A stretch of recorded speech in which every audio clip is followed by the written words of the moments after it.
Hi students, ఎలా ఉన్నారు అందరూ? ఈరోజు టాపిక్ వచ్చేసి మనం ఆర్ఆర్బి గ్రూప్ డి క్రాక్ చేయడానికి కావాల్సిన ఖచ్చితమైన టైం టేబుల్ గురించి అయితే డిస్కస్ చేద్దాం. ఈ వీడియోని కూడా ఎవరు మిస్ చేయకండి. ఎవరికైతే సెల్ఫ్ మోటివేషన్ లేదో, సెల్ఫ్గా టైం టేబుల్ క్రియేట్ చేసుకోవడం రాదో అని అనిపించిన వాళ్ళకి నా టైం టేబుల్ అయితే ఫాలో అవ్వండి. ఎందుకంటే నేను సేమ్ ఈ టైం టేబుల్ ప్రకారమే చదివి గ్రూప్ డి ఎగ్జామ్ అయితే క్రాక్ చేశాను. అయితే నేను ఏ విధంగా చెప్తున్నానో, ఏ టైంకి ఏ సబ్జెక్ట్ చదవాలో చెప్తున్నానో అవన్నీ కూడా మీరు ఒక వైట్ పేపరు పెన్ తీసుకుని ఒక టైం టేబుల్ హెడ్డింగ్ పెట్టుకుని స్టార్టింగ్ నుంచి ఎండింగ్ వరకు నేను చెప్పిన ప్రతి కీ పాయింట్ను కూడా చక్కగా రాసుకోండి. ఫస్ట్ అయితే మనం డిస్కస్ చేద్దాం. టాపిక్ 1 గురించి అయితే డిస్కస్ చేద్దాం. ఒక రోజులో ఎన్ని గంటలు చదవాలి? మామూలుగా ప్రతి వాళ్ళు కూడా మనం జాబ్ని క్రాక్ చేద్దాం అనుకున్నప్పుడు చాలా మంది మన ఫ్రెండ్స్కి కానీ రిలేటివ్ సైడ్స్ కానీ చెప్తుంటాం కదమ్మా. వాళ్ళందరూ మనకిచ్చే సజెషన్ ఏంటో తెలుసా?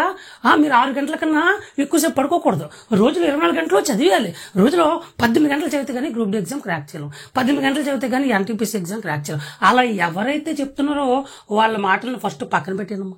వాళ్ళ మాటలను ఫస్ట్ పక్కన పెట్టండి. అదంతా కూడా టైం వేస్ట్. రియాలిటీ ఏంటంటే ఒక గ్రూప్ డి జాబ్ని 10th బేసిక్ గ్రూప్ డి జాబ్ని కొట్టడానికి 12 గంటల సమయం చాలు. మ్యాక్సిమం ఒక రోజులో మనం 12 గంటలని అమలు చేస్తే చాలు. 8 గంటలు శుభ్రంగా పడుకోవచ్చు హ్యాపీగా. 8 గంటలు పడుకున్నా ఎలా సార్ ఇంకా 12 గంటలు మేనేజ్ చేయొచ్చు అంటే నేను క్లారిటీగా చెప్తాను. ఆ వీడియో మొత్తం లాస్ట్ వరకు అయితే చూడండి. నెక్స్ట్ ఏంటంటే 1 మంత్ మొత్తం అర్థమెటిక్, 1 మంత్ మొత్తం రీజనింగ్, 1 మంత్ మొత్తం జనరల్ సైన్స్. ఇలా ఎవరైతే చదువుతారో వాళ్ళైతే ఆ లాస్ అయ్యే ఛాన్సులు ఎక్కువ. ఎందుకు సార్ అడిగితే నేను ఒక క్వశ్చన్ చెప్తాను, ఇది బాగా గుర్తుపెట్టుకోండి. ఒక అబ్బాయి ఏంటంటే నాకు ఫోన్ చేశాడు, ఈ విధంగా అడిగాడు, సార్ నేను ఏంటంటే ఈ మంత్ అంతా జనరల్ సైన్స్ చదివాను సార్, నెక్స్ట్ మంత్ అంతా నేను అర్థమెటిక్ చేద్దాం అనుకుంటున్నాను అని చెప్పాడు. నేను ఇచ్చే సజెషన్ ఏంటంటే ఈ 1 మంత్ అంతా నిజంగా నువ్వు జనరల్ సైన్స్ చదువుతావు, ఎందుకంటే జాబ్ క్రాక్ చేయాలనే ఆశ కుతూహలం నీ దాంట్లో ఉంది కదా. సో నువ్వేమనుకుంటున్నావు అంటే జాబ్ క్రాక్ చేద్దాం, ఈ మంత్ అంతా జనరల్ సైన్స్ చదివేసావు, నెక్స్ట్ మంత్ అంతా రీజనింగ్ ప్లాన్ చేసేస్తున్నావు, జనరల్ సైన్స్ ని పక్కన పెట్టేసావు, జనరల్ సైన్స్ పక్కన తోసేస్తావు, ఈ నెక్స్ట్ మంత్ అంతా రీజనింగ్ చేస్తావు. రీజనింగ్ చేసిన తర్వాత మళ్ళీ ఒకసారి జనరల్ సైన్స్ చూద్దామని చెప్పేసి ఎగ్జామ్ రాద్దామని చెప్పేసి మాక్ టెస్ట్లోకి వస్తావు, జనరల్ సైన్స్ అంతా మర్చిపోతావు. ఎందుకంటే 1 మంత్ అంతా ఈ సబ్జెక్ట్ వదిలేసి రీజనింగ్ పట్టుకున్నావు కదమ్మా.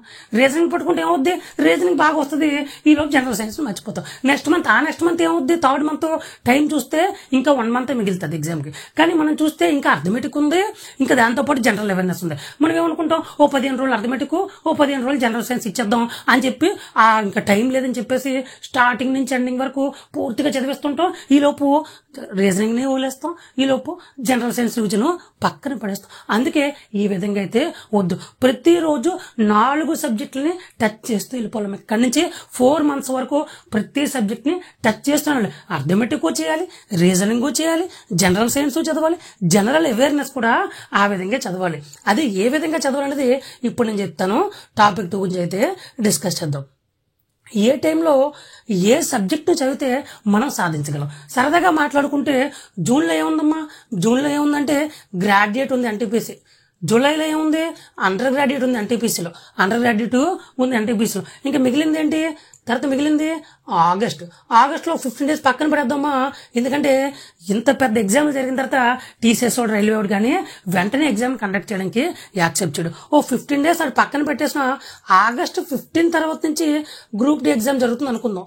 ఆగస్టు 15 తర్వాత నుంచి గ్రూప్ డి ఎగ్జామ్ జరుగుతుందని మనం అనుకున్నా కూడా ఇక్కడి నుంచి మనకి మే అంతా ఉంది, జూన్ అంతా ఉంది, జూలై అంతా ఉంది, ఆగస్టులో ఇంకో 15 డేస్ ఉన్నాయి. ఎందుకమ్మా గాబరా పడతారు, ఎందుకు తొందరపడతారు? చాలా టైం ఉంది కదా. 3.5 months టైం ఉన్నప్పుడు మీకు కావాల్సింది ఏంటి, నీట్గా పద్ధతిగా ఒక ప్రిపరేషన్, ఒక ప్లానింగ్, ఒక వైట్ పేపర్ తీసుకొని, ఒక పెన్ తీసుకొని 1 month వరకు ఏ టాపిక్స్ చదవాలి. అర్థమెటిక్ నుంచి ఎన్ని టాపిక్లు పెట్టుకోవాలి, ఒక 5 టాపిక్లు, రీజనింగ్ నుంచి ఒక 5 టాపిక్లు, అదేవిధంగా జనరల్ సైన్స్ నుంచి ఒక 6-7 టాపిక్లు, జనరల్ అవేర్నెస్ నుంచి కరెంట్ అఫైర్స్, జీకేని పట్టుకొని ఈ విధంగా ఫస్ట్ కంప్లీట్ చేయాలి. ఆ నెక్స్ట్ మంత్ ఏం చేయాలి, ఇవన్నీ రివిజన్ చేస్తూ పాటు నెక్స్ట్ ఇంకో 5 టాపిక్లు అర్థమెటిక్ నుంచి, రీజనింగ్ నుంచి ఇంకొక 5 టాపిక్లు, అలాగే జనరల్ సైన్స్ నుంచి ఒక 5 టాపిక్లు, జనరల్ అవేర్నెస్ నుంచి అట్లాగే జీకే, హిస్టరీ, పాలిటీ చదువుకుంటూ అలా అలా ఒక్కొక్క మంత్ని ప్లాన్ చేసుకుంటూ ఎవరైతే వెళ్తారో వాళ్ళు ఖచ్చితంగా గ్రూప్ డి జాబ్ని అయితే క్రాక్ చేస్తారమ్మా. ఎవరైతే 1 మంత్ అంతా ఒకే సబ్జెక్ట్ చదివి నెక్స్ట్ మంత్ ఆ సబ్జెక్ట్ మర్చిపోతారో వాళ్ళకి ఎగ్జామ్ వెళ్ళినప్పుడు ఖచ్చితంగా అయితే కష్టం. ఏమైందంటే నెక్స్ట్ ఏంటంటే టైంని మేనేజ్ చేద్దాం. టైంని ఏ విధంగా మేనేజ్ చేద్దాం? ఎర్లీ మార్నింగ్ 6కి లెగని చాలు. ఎవరైనా 5కి 4కి అలారం పెట్టుకొని మీరు లెగలేకపోతున్నాం అని చెప్పేసి అనుకుంటారు. చాలా మంది ఏంటంటే లేదు నేను గ్రూప్ డి ఎగ్జామ్ క్రాక్ చేస్తానని పట్టుదలుతున్నాను కాబట్టి మార్నింగ్ 4కి లెగిసిపోతాం అనుకుంటున్నాను అని అలారం పెడతావు. ఈ రోజు ఖచ్చితంగా లెగిస్తావు. ఎందుకంటే కసితో ఉన్నావు కదా, నువ్వు బాగా జాబ్ కొట్టేద్దాని ఫీలింగ్తో ఉన్నావు కదా, ఈ రోజు లెగిస్తావు. రేపు లెగిస్తావు, ఎల్లుండి వచ్చి పడుకోపోతావు దుప్పటి కప్పేసుకుని. ఎందుకు పడుకోపోతారు సార్ అంటే ఖచ్చితంగా 2 రోజులు ఎర్లీ మార్నింగ్ 4కి లెగిస్తే నిద్ర అనేది సరిపోదు కాబట్టి ఆటోమేటిక్గా నువ్వు పడుకోపోతావు. ఎగ్జామ్లో పెట్టిన దృష్టి తగ్గిపోతూ ఉంటుంది. ఆ విధంగా కాకుండా ఎర్లీ మార్నింగ్ 6 to 8 వరకు చదివితే చాలు. ఎర్లీ మార్నింగ్ 6 లేచి 8 వరకు చదివితే ఇక్కడ మనకి 2 hours కవర్ అవుతుంది. ఒక డేలో 2 hours అనేది చదువు కవర్ అవుతుంది. ఆ 2 hours ఏం చదవాలంటే మండే టు వెడ్నెస్డే వరకు, మండే నుంచి వెన్స్డే వరకు జనరల్ నాలెడ్జ్ చదవాలమ్మా. మండే నుంచి వెన్స్డే వరకు జనరల్ నాలెడ్జ్ చదవండి. ఎందుకు సార్ జనరల్ నాలెడ్జ్ అంటే early morning content, theory subject, కష్టమైన సబ్జెక్ట్ చూస్తే పెద్ద టాపిక్. ఏం టాపిక్ ఉంది అందులో?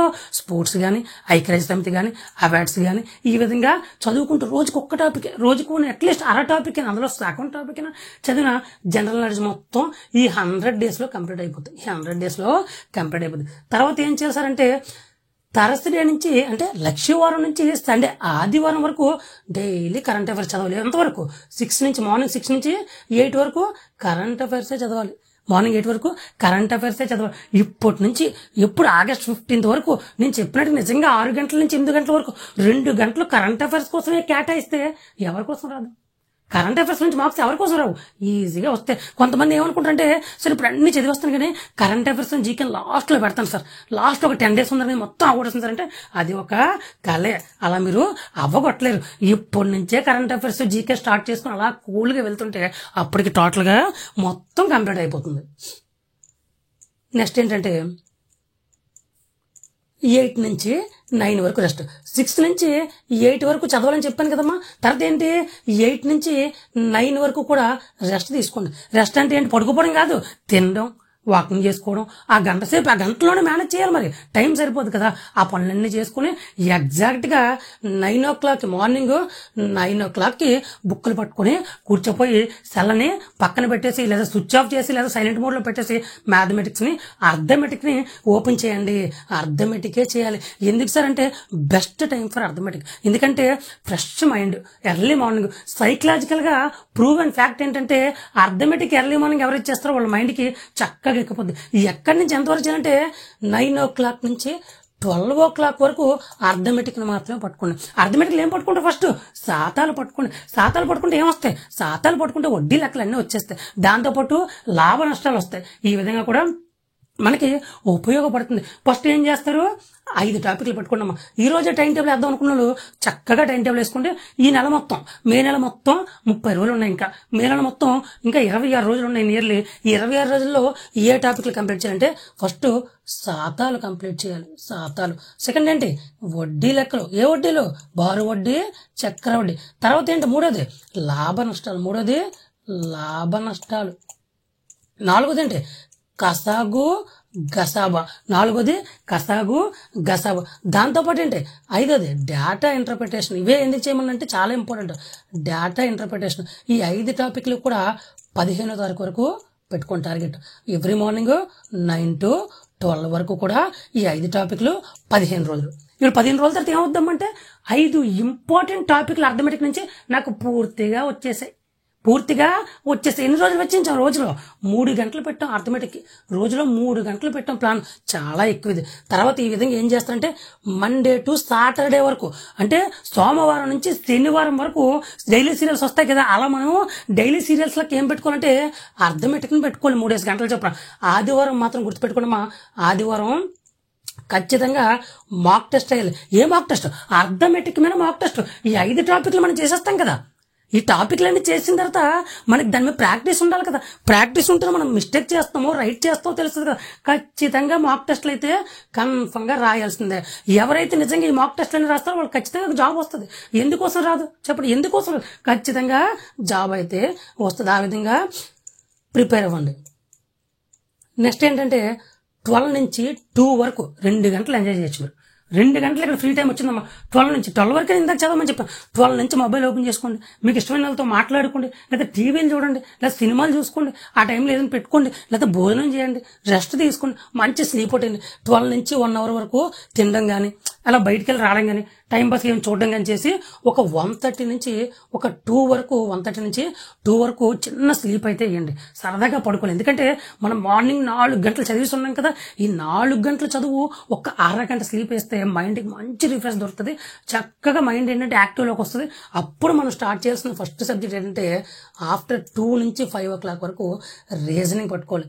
ఆఫ్టర్ 2 నుంచి 5 వరకు రీజనింగ్ సబ్జెక్ట్ అయితే స్టార్ట్ చేయండి. ఈ టైంలో రీజనింగ్ ఎందుకంటే మీరు ఒకళ్ళు స్లీప్ వేసిన అయిపోయిన చిన్న మొత్తుగా ఉంటుంది కదా టైంలో. ఆ టైంలో రీజనింగ్ ఏంటంటే ఈజీ సబ్జెక్టు. రీజనింగ్లో ప్రాబ్లమ్స్ చేస్తుంటే ఎనర్జీ వస్తుంటుంది మనకి. చిన్న చిన్న ప్రాబ్లమ్స్ చక్కగా చేస్తుంటే అబ్బా ఎంత బాగున్నాయి ఈ ప్రాబ్లమ్స్ అని మనలో మనకు తెలియని ఒక ఎనర్జీ వైబ్ అనేది క్రియేట్ అవుతుంది.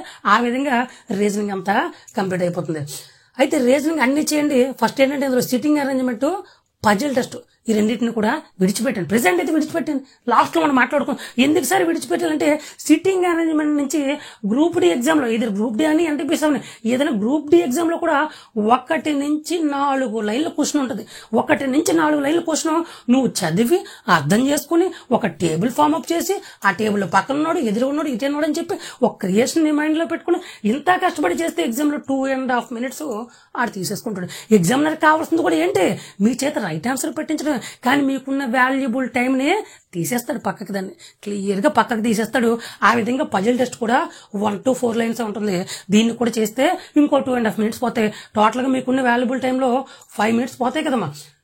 5 minutes పోద్ది కదా ఎగ్జామ్లో. అలా పోకుండా ఉండాలంటే ఫస్ట్ 2 పక్కన పెట్టండి. పెట్టిగా మన దగ్గర ఇంకా 28 మార్కులు ఉన్నాయి. ఇందులో కేవలం 25 మార్క్స్ తెచ్చుకొని సరిపోద్ది. 25 మార్క్స్ చాలు మనకి. తెచ్చుకున్న గ్రూప్ డి ఎగ్జామ్ అయితే క్రాక్ చేయగలుగుతాం. నేను నెక్స్ట్ వీక్ నుంచి గ్రూప్ డికి మాత్రమే గుర్తుపెట్టుకున్నాను. ఓన్లీ గ్రూప్ డికి మాత్రమే సరిపోయే రీజనింగ్ క్లాసెస్, డైలీ మాక్ టెస్ట్లు, నోట్స్ ఈ 3 కూడా ప్రొవైడ్ చేస్తాను. ఎవరికైతే కావాలో నా నంబర్ని సేవ్ చేసుకోండి. వాళ్ళైతే వాట్సాప్లో మెసేజ్ చేయండి. నెక్స్ట్ వీక్ నుంచి రీజనింగ్ క్లాసెస్ కూడా మీకు ఇస్తాను. ఇలా ఎంతవరకు చేయాలి? 2 నుంచి 5 వరకు రీజనింగ్ చేయాలి. తర్వాత ఏంటంటే 5 నుంచి 7 వరకు రెస్ట్. అండ్ ఫుడ్ కూడా ఆ టైంలో మీరు ప్రిపేర్ చేసుకుంటారో లేకపోతే మీకు ప్రిపేర్ చేసుకుని తింటారో మీ ఇష్టమే. 5 నుంచి 6 వరకు కూడా అలా బయటికి వెళ్ళి వాకింగ్ లేదా రన్నింగ్, టైం పాస్, లేదా ఏదో స్నాక్స్ తినేసి రావడం. 7 o'clock వరకు కూడా ఏదో సమ్ టైం పాస్ థింగ్స్ అన్నీ చేసి ఎగ్జాక్ట్గా 7 లోపే టిఫిన్ తినడం అలవాటు చేసుకోండి. ఎందుకంటే ఆ టైంలో టిఫిన్ తింటే ఆరోగ్యం పరంగా మంచిది. అండ్ రెండో పాయింట్ ఏంటంటే మనకి ఇప్పుడు అవసరమైన టైము. మధ్యలో 8 o'clock 9 o'clock పెట్టుకుంటే ఫుడ్ అది ఎగ్జామ్కి డిస్టర్బెన్స్గా, ప్రిపరేషన్కి డిస్టర్బెన్స్గా ఉంటుంది. వద్దు, 7కి 7:30 లోపే టిఫిన్ కంప్లీట్ చేయడానికి ట్రై చేయండి మ్యాక్సిమం. అది హెల్త్కి మంచిది, ఎగ్జామ్కి కూడా బెనిఫిట్. నెక్స్ట్ ఏంటంటే 7 to 11 వరకు 7 గంటల నుంచి రాత్రి 7 గంటల నుంచి 11 గంటల వరకు జనరల్ సైన్స్ పట్టుకోవాలమ్మా. 11 వరకు జనరల్ సైన్స్ ఏంటి పట్టుకోవాలి? ఫిజిక్స్, కెమిస్ట్రీ, బయాలజీ ఈ 3 వదలదు. నేను ఆల్రెడీ ఇంతకుముందు చెప్పాను మన జాబ్ డిసైడింగ్ ఫ్యాక్టర్ ఏంటి? జనరల్ సైన్సే. ఎవరైతే ఆల్రెడీ మన దగ్గర పీడిఎఫ్స్ తీసుకున్నారో వాళ్ళకి మాక్ టెస్ట్ రాస్తున్నారో వాళ్ళకి ఈజీగా మార్క్స్ వస్తాయని చెప్పాను. ఆల్రెడీ ఇప్పటి వరకు 5 మాక్ టెస్టులు అయితే ఆల్రెడీ జరిగిపోయాయి. 5 మాక్ టెస్టులు జరిగాయి. దానికి సంబంధించిన పీడిఎఫ్స్ కూడా మీకు ఇచ్చాను. ఆ విధంగా ఇంకా 75 మాక్ టెస్టులు ఉన్నాయి. మీరు ఏం గాబరా పడకండి. మన గ్రూప్ డి ఎగ్జామ్ అయ్యే లోపు ఈ 75 మాక్ టెస్టులు నీట్గా కంప్లీట్ చేస్తాను. కొంతమంది నాకు మెసేజ్ చేసి సార్ వెంటనే పెట్టండి సార్ రేపే పెట్టండి సార్, రేపే సిలబస్ ఇచ్చాను సార్ అంటారు. ఇలాంటి గాబరా పనులకైతే నేను ఒకటే చెప్తున్నాను, మీరు ఇప్పుడు ఎగ్జామ్లు అన్ని రాసేస్తే తర్వాత జనరల్ సైన్స్ని నీట్గా పక్కన పడేస్తారు. చక్కగా అర్థమెటిక్ రీజనింగ్ చేసుకుని జనరల్ సైన్స్లో కొంప ముంచేస్తారు. అలాంటి పనులు చేయకండి. ప్రతిరోజు నేను చెప్తున్న విధంగా టైం టేబుల్ ఫాలో అవ్వండి. నేను ఏదో ఆకతాయిగా టైం టేబుల్ తయారు చేయలేదు. ఎప్పటి నుంచో ఉన్న ఎక్స్పీరియన్స్ మొత్తాన్ని యూజ్ చేసి ఈ టైం టేబుల్ మీకు ఇస్తున్నాను. దాన్ని బట్టి ఏ మాక్ టెస్ట్ ఎప్పుడు పెట్టాలి, ఏ సిలబస్ మీద పెట్టాలి. ఒక అమ్మాయి నాకు మెసేజ్ చేసి ఏమని అడిగిందంటే, సార్ మీరు ఇచ్చిన టాపిక్లు ఎక్కువ ఇచ్చేస్తున్నారు. ఇవ్వాలని ముందే చెప్పాను కదా మీకు. నేను మీకు ఏం చెప్పాను, స్టార్టింగ్ ఇచ్చిన టాపిక్లు ఇస్తానని చెప్పి దేనికి, మీకు రివిజన్ రావడానికి. మీరు ఇచ్చిన టాపిక్లు ఇస్తే ఏమవుద్ది, చదివిన టాపిక్లు చదువుతారు. చదివిన టాపిక్లు చదివితే ఏమవుద్ది, ఏ ఎగ్జామ్లో ఎటువంటి బిట్ వచ్చిన ఆ టైప్ నుంచి, ఆ టాపిక్ నుంచే కదా, ఏ టాపిక్ నుంచి వచ్చినా కూడా మీరు రైట్ ఆన్సర్ పెట్టగలుగుతారు. అలా మనకి 27 టాపిక్సే ఉన్నాయి కదా. ఈ 27 టాపిక్స్ని 80 టైమ్స్ తిప్పుతాను మీ చుట్టూ. తిప్పి మీకు ఇస్తుంటే అది మొత్తం అలవాటు అయిపోద్ది. మీకు ఈజీగా కూడా జాబ్ని క్రాక్ చేస్తారు. ఈ విధంగా కూడా టైం టేబుల్ అంతా మీరు ఒక నోట్స్ లోపల రాసుకోండి. మార్నింగ్ వచ్చి మొత్తం 12 గంటలే చదవాలి. 12 గంటలంటే అందులో ప్రతిరోజు కూడా 4 సబ్జెక్టులని టచ్ చేస్తూ వెళ్ళాలి. ఎక్కువ ఏ టైంలో పెట్టుకుంటారంటే ఎర్లీ మార్నింగ్ 6 to 8 వరకు జనరల్ నాలెడ్జ్, కరెంట్ అఫైర్స్, దానితో పాటు 9 to 12 వరకు అర్థమెటిక్ బాగా ప్రాక్టీస్ చేయాలి. దాన్ని రివిజన్ చేసి మాక్ టెస్ట్లో కూడా రాయాలి. గుర్తుపెట్టుకోండి, మాక్ టెస్ట్లో మాత్రం హార్డ్ వర్క్ చేసి రాయాలి. ఖచ్చితంగా హార్డ్ వర్క్ ఉండాలి. ఆఫ్టర్నూన్ 2 to 5 వరకు రీజనింగ్ చేయాలి. తర్వాత ఈవినింగ్ 7 to 11 వరకు జనరల్ సైన్స్ అయితే కంప్లీట్ చేయాలి. ఎవరైతే మాక్ టెస్ట్లు తీసుకుందాం అనుకుంటున్నారో ఈ నెంబర్కి అయితే మెసేజ్ చేయండి. మీ అందరికీ మాక్ టెస్ట్లు ఇస్తాను, పీడిఎఫ్స్ ఇస్తాను. మీ దగ్గరుండి ఎగ్జామ్స్ అయితే రాయిస్తాను.